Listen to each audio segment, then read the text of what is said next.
बिस्मिल्लाहिर्रहमानिर्रहीम। अस्सलाम वालेकुम नाज़रीन, आप यूट्यूब चैनल देख रहे हैं। मैं इमरान खान हूँ। फवाद चौधरी की ज़मानत मंजूर हो गई है। ये एक अहम ख़बर है इस वक्त की, और इसके साथ एक और ख़बर भी जुड़ी हुई है, और वो बड़ी अजीब खबर है। यानी आपको हैरत हो जाएगी कि फवाद चौधरी साहब की ज़मानत तो मंजूर हो गई, इस केस में हासिल क्या किया। जिन लोगों ने फवाद चौधरी को गिरफ़्तार करवाया, जिन लोगों ने ये सारी गेम डाली, सहूलतकारों ने और PDM के लोगों ने या इलेक्शन कमीशन ने, हासिल क्या किया इसमें। पूरे पाकिस्तान में मुंशी मुंशी के नारे लगवा दिए, और हर तरफ लोग जो है वो सोशल मीडिया पे इसको ट्रेंड करते रहे।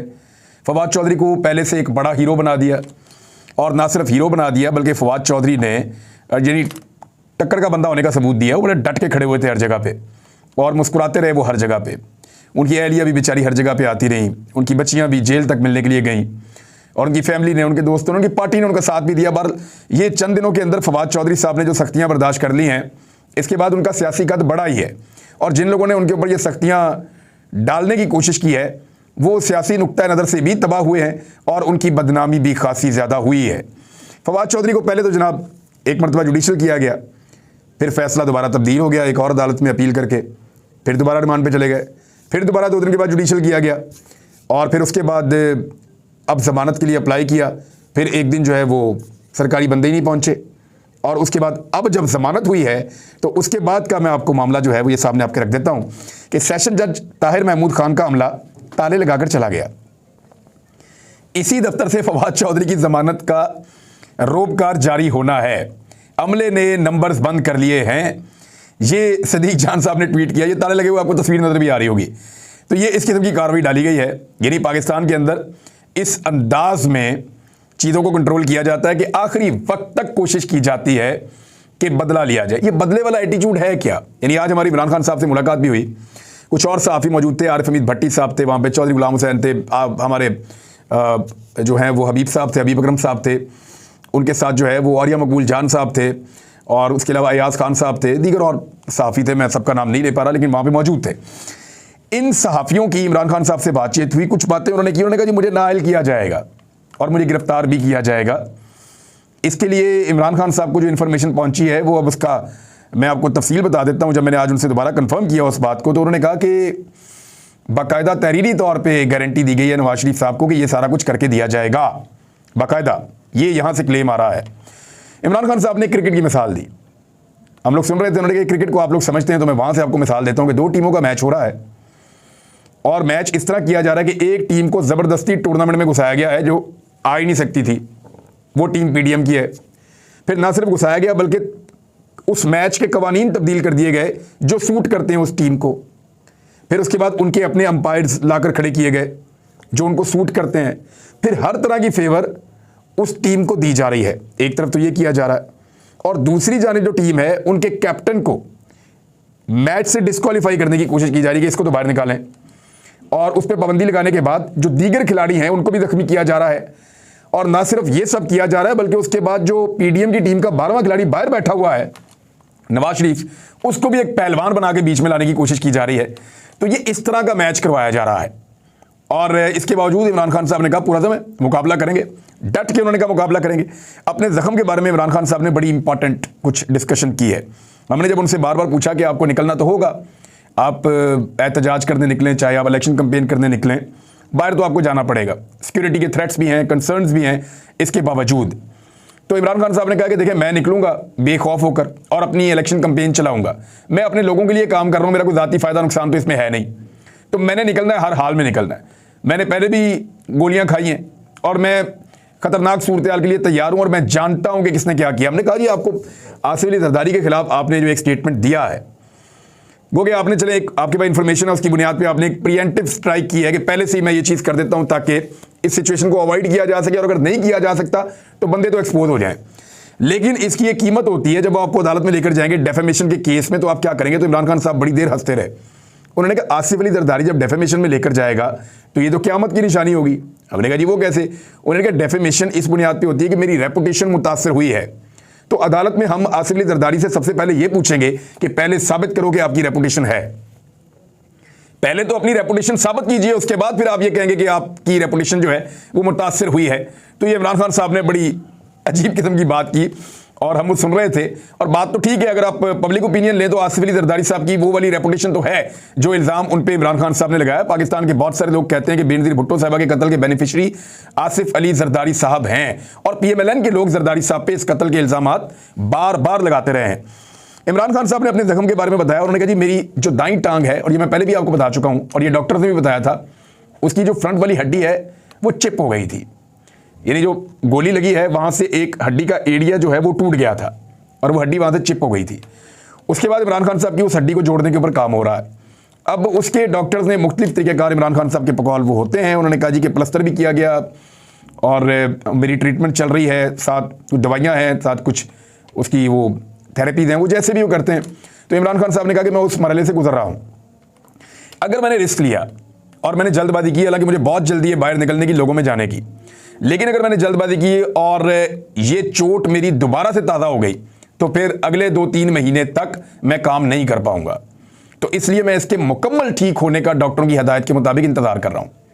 उन्होंने ये कहा कि 2 दिन पहले डॉक्टर्स ने उनको चेक किया और डॉक्टर्स का ये कहना है कि आपको अभी कुछ दिन और लगेंगे। अब ये हो सकता है कि फरवरी के महीने में इमरान खान साहब रेस्ट करें, मार्च में और अप्रैल में वो कंपेन चलाएं, या हो सकता है 20 फरवरी के बाद उनको इजाज़त मिल जाए, लेकिन ये उनका मुकम्मल हील होने के ऊपर है। वो ये कह रहे हैं मैं रिस्क नहीं ले सकता कि मैं अचानक जल्दबाजी में निकलूं और किसी जगह पे मुझे दोबारा ये चोट लग जाए या बदएहतियाती के अंदर ये वाला जख्म मेरा दोबारा हरा हो जाए, तो फिर होगा ये कि अगले 3 महीने के लिए मैं दोबारा बिस्तर पे चला जाऊंगा या ऐसे ही प्लस्तर बांध के बैठ जाऊंगा। तो उस हालत में मैं इलेक्शन की कंपेन नहीं कर सकूंगा। तो मेरी कंपेन बड़ी कीमती है और मेरे लोगों के लिए ये इलेक्शन बहुत अहम है, ये डिफाइनिंग इलेक्शन है। तो मैं इस इलेक्शन में अपने आप को बाहर नहीं रख सकता, लिहाजा मैं अपने आप को मुकम्मल ठीक कर निकलूंगा। और फिर मेरे पास से क्योंकि वक्त बहुत थोड़ा है और काम बहुत ज़्यादा करने का है, यानी देखें ना PMLN के अंदर मरियम भी चली जाती है, हमजा भी चले जाता है कहीं ना कहीं, शहबाज शरीफ चले जाते हैं, उनके बच्चे सब, नवाज शरीफ आ गए तो वो भी चले जाएंगे। तो इमरान खान अकेले ही लीडर हैं अपनी पार्टी के। अब पीपल्स पार्टी को आप देखें तो आप आसिफ अली जरदारी भी कर लेते हैं, कोई कंपेन जो है उनकी बेटियां भी कर लेती हैं, कोई बिलावल भी कर लेते हैं, लेकिन यहाँ पे इमरान खान साहब एक अकेला फेस हैं अपनी पार्टी का। तो वो उनके लिए ज़रा ज़्यादा काम करना पड़ता है, ज़्यादा भाग दौड़ करनी पड़ती है इमरान खान साहब को। तो वो उसके लिए अपने आप को तैयार कर रहे हैं। अब वो बाहर निकलते हैं, थोड़ी बहुत वॉक करते हैं, जो उन्होंने हमारे साथ मुलाकात की वो बंद कमरे के अंदर नहीं की, उसके विजुअल्स भी आपने देखे होंगे, वो बाहर लॉन के अंदर बैठकर उन्होंने की है। तो ये एक अच्छी बात है। लेकिन वो ये कह रहे हैं कि मेरा जख्म काफ़ी हद तक ठीक हो गया है, कुछ थोड़ा बहुत रह गया है, ये जैसे ही ठीक होता है तो फिर मैदान में मैं खुद उतरूंगा। इमरान खान साहब ने इस बात पर जोर दिया कि मेरा असम्बलियाँ तहलील करने का फैसला बिल्कुल दुरुस्त था। अगर मैं ये फैसला ना करता तो जो PDM और उनके हैंडलर्स हैं उनको मौका मिलता कि वो मनमानी करते। ये फैसला करने के बाद मैंने इन सबको मुश्किल में डाल दिया है। अब उनके पास ऑप्शंस बहुत महदूद हैं। वो जो काम वो पहले तसल्ली से कर रहे थे, अब वो काम उनको बहुत जल्दबाजी में करना पड़ रहा है। मिसाल के तौर पे इमरान खान साहब को गिरफ्तार करना, या उनको जो है वो इमरान खान साहब को ना सिर्फ गिरफ्तार करना बल्कि उनको ना अहल करना। तो सारी टाइमलाइन इमरान खान साहब ने उनकी ख़राब कर दी है बकौल इमरान खान साहब के। एक और बात उन्होंने की, उन्होंने कहा जैसे 90 दिन गुजरेंगे ना तो पाकिस्तान के अंदर आइन ख़त्म हो जाएगा। फिर उन्होंने कहा कि आईने पाकिस्तान का ये तकाजा है कि जब असम्बलियाँ तहलील की जाएँ, नॉर्मल हालात में तो इलेक्शन नहीं हो रहे ना, असम्बलियाँ तहलील की गई हैं। ये ऐसा नहीं हो रहा कि एक टर्म पूरी होगी एक हुकूमत की और फिर नया इलेक्शन आ रहा है, नहीं, ये वो नहीं हो रहा। उसके अंदर आप थोड़ा बहुत मार्जिन आप निकाल सकते हैं। ये असम्बलियाँ तहलील की गई हैं इस नीयत के साथ कि 90 दिन में इलेक्शन मिलेगा। अपनी हुकूमत छोड़ी है इमरान खान साहब ने 2 सूबों में सिर्फ 90 दिन के बाद आने वाले इलेक्शन के लिए। तो अगर वो इलेक्शन नहीं करवाया जाता तो ये आईने पाकिस्तान से इनहराफ है, और इमरान खान साहब ने कहा फिर उस दिन आइन खत्म हो जाएगा और इस हुकूमत की कोई लेजिटिमेसी नहीं रहेगी। यानी ये जो निगरान हुकूमतें बनाई हैं इनका कोई कानूनी और आईनी इख्तियार नहीं रहेगा और आईनी और कानूनी नुक्ते नज़र से ये खत्म हो जाएंगी। तो ये इमरान खान साहब ने बड़े कन्फर्म अंदाज में कहा और बड़े ज़ोरदार तरीके से कहा। इसका मतलब है कि उनके दिमाग में इन चीज़ों को लेकर कुछ और भी चल रहा है। फिर इमरान खान साहब ने उनसे हमने पूछा दहशतगर्दी के हवाले से, तो उस पर उन्होंने एक बड़ी डिटेल प्रेस कॉन्फ्रेंस भी की है, वो आपने सुनी होगी। इमरान खान साहब का ये मानना है कि यानी हमने इसके ऊपर डिस्कस किया कि पाकिस्तान को एक नए ऑपरेशन के अंदर जाना चाहिए, क्या पाकिस्तान को गैरों की लड़ाई में दोबारा धकेला जा रहा है। तो इमरान खान साहब ने भी ऐसे ही खदशात का इजहार किया। दहशतगर्दी ख़त्म करना जो है वो जिम्मेदारी है पाकिस्तान के इदारों की, और जो उसके लिए रिस्पॉन्सिबल हैं उन सबको काम करना चाहिए, और इसके ऊपर अकाउंटेबिलिटी भी होनी चाहिए कि किन लोगों ने या किन की गलती की वजह से या किन की कोताही की वजह से दहशतगर्दी के इस तरह के बड़े वाक़यात हो जाते हैं। फिर इमरान खान साहब ने कहा कि इससे पहले जिन दहशतगर्दों को छोड़ा गया या जो मुज़ाकरात के फैसले किए गए, मैं शुरू से ये कहता हूं कि अमन के साथ मामलात को हल किया जाए, लेकिन किसी को भी कानून हाथ में लेने की या रिट ऑफ द स्टेट को चैलेंज करने की इजाज़त नहीं होनी चाहिए। तो मैं सोल्यूशन की तरफ जाने की पहले भी बात कर रहा था। अभी इमरान खान साहब जब ये बातें कर रहे थे तो उस दौरान में एक सहाफ़ी ने बताया कि जनाब खैबर पख्तूनख्वा में पुलिस ने नारेबाजी की है और पुलिस की जो नारेबाजी है वो बड़ी मानी खेज़ है और पाकिस्तान की एस्टेब्लिशमेंट को अब समझ जाना चाहिए कि पुलिस भी, जिसको वो हमेशा इस्तेमाल करते हैं अपने लिए, पुलिस भी अब परेशान हो गई है। उन्होंने इतनी लाशें उठाई हैं और वो भी अब गिला और शिकवा पाकिस्तान की एस्टेब्लिशमेंट से कर रहे हैं। तो इमरान खान साहब ने बताया कि किसको छोड़ना है और किसको रखना है ये फैसले एस्टेब्लिशमेंट के होते थे। हम एक पेज पर थे, लेकिन ये जो फैसले थे कि मुज़ाकरात, किसको छोड़ना है किसको रखना, ये हम मुश्तरका तौर पे करते थे, लेकिन ये चीज़ों की डीलिंग जो है वो एस्टेब्लिशमेंट के पास थी, वो हमारे पास नहीं थी। दूसरा, इमरान खान साहब ने कहा कि गैरों की जंग से हमेशा पाकिस्तान को नुकसान होगा और उससे पाकिस्तान को बचना चाहिए। हमारे पास बड़ा अच्छा मौका था जो हमने ज़ाया किया है, बहुत अच्छा मौका था जो हमने ज़ाया किया है। पाकिस्तान के वज़ीर ख़ारजा को अफगानिस्तान जाना चाहिए, वो बार बार भाग भाग के अमेरिका जाते हैं। अब यहाँ पे एक सहाफ़ी का मेरे पास ट्वीट भी मौजूद है, वो मैं आपको पढ़ के सुना देता हूँ। ये वहाँ से ट्वीट कर रहे हैं और इनका ट्वीट अगर मैं आपको पढ़ के सुनाऊँ तो आपको अंदाज़ा हो जाएगा। उनका बिलावल से रहम की अपील है। रेहान सैयद साहब हैं, जल्दी अपनी ट्रेनिंग मुकम्मल करें। इस वक्त इस्लामाबाद से वाशिंगटन की बिजनेस क्लास टिकट $4000 की है। बिलावल साहब कल एक बार फिर अपने लश्कर के साथ अमेरिका पहुंच रहे हैं, सिर्फ नाश्ते में शिरकत के लिए। एक ऐसा नाश्ता जो सिर्फ एक रस्मी तकरीब होती है। बिलावल के साथ 10 से ज़ायद अफराद आ रहे हैं। बिलावल जब वाशिंगटन पहुंचेंगे तो सफारती अमला भी अपनी भाग दौड़ में मसरूफ़ रहेगा। ये लोग भी खुला पैसा खर्च करेंगे। 2 माह में हिना रब्बानी भी जनेवा के 4 दौरे कर चुकी हैं। भाई, इन दौरों से किसको फ़ायदा पहुंच रहा है? IMF तो लकीरें निकलवा रहा है। किस दोस्त मुल्क ने अभी तक कोई मदद नहीं की है? बिलावल साहब, ये दौरे आपकी ट्रेनिंग के लिए फ़ायदेमंद हो सकते हैं, मगर पाकिस्तान को इनसे क्या फ़ायदा पहुंच रहा है? एक अच्छा सवाल है जो उठाया गया है बिलावल से। बिलावल के पास इसका जवाब तो नहीं है, लेकिन दौरे तैयार हैं। नाश्ते वाश्ते करने के लिए वो मुख्तलिफ मुल्कों में पहुँच रहे हैं। भी वो अमेरिका जा रहे हैं, सिर्फ एक रस्मी किस्म का एक नाश्ता है उसके लिए कि कोई चीज़ वो चाहते हैं मिस ना हो जाए। और अगर इस बीच में IMF का और पाकिस्तान का मुआहदा हो गया तो बिलावल वहाँ से कहेंगे देखा मैंने अपना असर रसूख इस्तेमाल किया। हालांकि टके का असर रसूख नहीं है। असर रसूख उनका होता है जो अपनी पॉलिसी में आज़ाद होते हैं, जो गुलामी के ऊपर आज़ादी को तरजीह देते हैं, उन्हीं को दूसरे ममालिक जो है वो अहमियत देते हैं।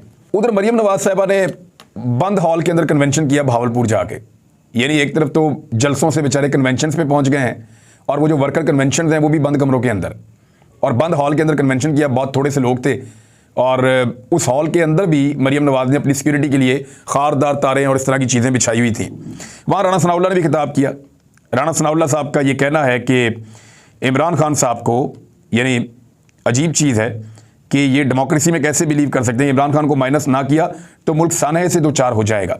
अब ज़बरदस्ती माइनस करने के चक्कर में है कि किसी तरह हमें वोट दिलवाए जाएं या किसी भी तरीके से धांधली करके इमरान खान को आउट किया जाए, वरना मुल्क साने से 2-4 हो जाएगा। दूसरी जानिब मरियम नवाज ने अपनी इस तकरीर में मौरूसियत को जमहूरियत करार दे दिया कि लोग मेरे से प्यार करते हैं, ये मौरूसियत नहीं है, ये जमहूरियत है। प्यार करते हैं तो इलेक्शन में जाओ, लग पता जाएगा। इमरान खान साहब 33 नशस्तों से इलेक्शन लड़ रहे हैं ना 16 मार्च को। मरियम नवाज इमरान खान के खिलाफ 33 नशस्तों से इलेक्शन लड़े, दूध का दूध और पानी का पानी हो जाएगा। पता चल जाएगा कि लोग मरियम नवाज से कितना प्यार करते हैं या इमरान खान को वोट देना चाहते हैं। तो ये सारी चीज़ें तो खुल के सामने आ जाएंगी। मरियम नवाज साहब खासी बदमदा नजर आई हैं क्योंकि शाहिद खाकान अब्बासी साहब ने इस्तीफ़ा दिया है पार्टी की नशिस्त से मुबैना तौर पर। मोहम्मद ज़ुबैर साहब ने जो PMLN के हैं उन्होंने कंफर्म किया है। और शाहिद खाकान अब्बासी साहब का रीज़न ये है कि वो नवाज शरीफ साहब को पहले बता चुके थे कि मरियम नवाज के नीचे मैंने काम नहीं करना। अब ये प्रॉब्लम जो है ये और भी लोगों का है PMLN के अंदर। चौधरी निसार भी इसलिए छोड़ गए थे कि नवाज शरीफ साहब के अज़ाइम उनको पता चल गए थे कि ये तो फैमिली लिमिटेड कंपनी है, हमारी बारी कभी नहीं आनी, इनके बच्चे ही आएंगे। ख्वाजा साद रफ़ीक ने मैं उनकी बड़ी कदर की थी, मैंने बल्कि उनका मैंने उस क्लिप के ऊपर मैंने बातचीत भी की थी अपने व्लॉग में कि ख्वाजा साद रफ़ीक ने बड़ी ज़बरदस्त बातें की थी कि मौरूसियत पाकिस्तान को नुकसान पहुँचा रही है और नज़रिया ज़रूरत पाकिस्तान को नुकसान पहुँचा रहा है, ख़ानदानों की जो हुक्मरानियाँ हैं वो पाकिस्तान को नुकसान पहुँचा रही है। लेकिन जब मरियम नवाज़ वापस आई तो ख्वाजा साद रफ़ीक आधे झुके हुए थे, यानी जितना उनका कद है वो अपने कद से आधे झुके हुए थे मरियम नवाज़ के इस्तकबाल के लिए और उनको वेलकम कर रहे थे। तो इनकलाब के नारे लगाए ख्वाजा साद रफ़ीक ने। माजी में भी जब जावेद हाशमी साहब ने PMLN को छोड़ना था तो नारे साद रफ़ीक साहब ने लगाए थे, छोड़ के जावेद हाशमी चले गए थे। इस दफ़ा भी जो भड़के हैं वो ख्वाजा साद रफ़ीक साहब ने और दीगर ने लगाई और शाहिद खाकान अब्बासी साहब का इस्तीफ़ा आ गया मुबैना तौर पर। तो अब देखना यह है कि PMLN को ये कैसे संभालते हैं। पार्टी जलसों से कन्वेंशन पे आ गई है। मरियम नवाज़ के आने के ऊपर एक रद्द अमल जो है पार्टी के सीनियर लोगों की तरफ से आ रहा है, लेकिन मरियम नवाज़ को ये लगता है कि जो नौजवान हैं उनको साथ लेकर वो एक पार्टी को दोबारा से मुतहरिक कर देंगी। एक और ख़बर है वो ये है कि दोनों गवर्नर्स तकरीबन मुकर गए हैं इलेक्शन से। इलेक्शन कमीशन ऑफ पाकिस्तान के जराए पहले कह रहे थे कि गवर्नर केपी ने तारीख दे दी है 16 से 18 के बीच में, लेकिन अब वो कह रहे हैं कि नहीं, उन्होंने तारीख नहीं दी है। गवर्नर पंजाब कह रहे हैं कि सिक्योरिटी और मईशत को देखकर फैसला किया जाए कि इंतखाबात कब करवाने हैं। ये गैर आइनी है। अदालतें जो हैं उनको अब इसके अंदर अपना रोल प्ले करना पड़ेगा। पाकिस्तान के अंदर आइन शिकनी हो रही है। आइन ये कहता है कि 90 रोज़ के अंदर इंतखाबात करवाए जाएंगे और गवर्नर जो है वो उसकी तारीख दे देते हैं अपने लेटर में, अपनी समरी में, लेकिन गवर्नर ऐसा नहीं कर रहा है। पाकिस्तान तहरीक इंसाफ ने खैबर पख्तूनख्वा और लाहौर दोनों हाई कोर्ट्स के अंदर जो है वो अपील की हुई है। अब देखते हैं कि उनको कैसे इंसाफ मिलता है, क्योंकि इमरान खान साहब ने अभी एक केस के अंदर इस्लामाबाद हाई कोर्ट के चीफ जस्टिस को उनके ऊपर अदम एतमाद का इजहार किया एक तरह से। मैं बताऊंगा आपको बाद में। अब तक के लिए इतना, अपना ख्याल रखिएगा, अपने चैनल का भी। अल्लाह हाफिज़।